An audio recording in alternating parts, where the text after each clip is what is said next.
Till vågfiskarna, jag är ute på vågfisk i Östersjön. Nu ska vi visa vad hela går ut på. Jag tar min pilk, släpper ner den och så hoppas vi på det bästa. Kolla här, kolla min spötofta. Ja, 50 meter djup.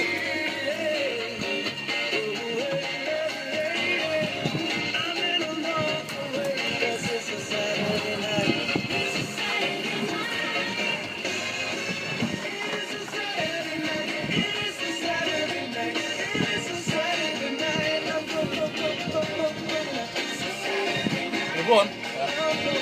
Jag ska se här. Nu är jag bort. Så ska vi se.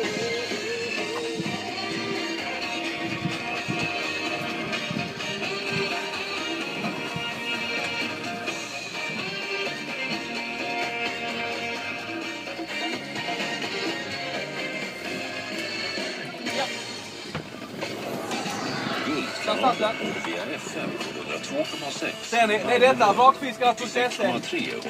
De vakfiskarna Östersjön. Sydskåne och 104,7 i Helsingborg.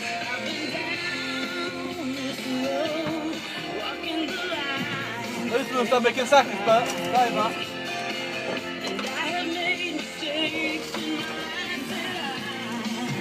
Båten är en Byliner 30.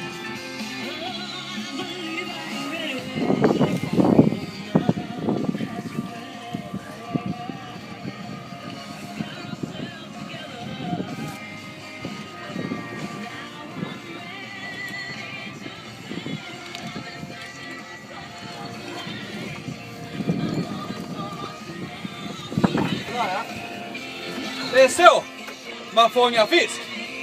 Tack.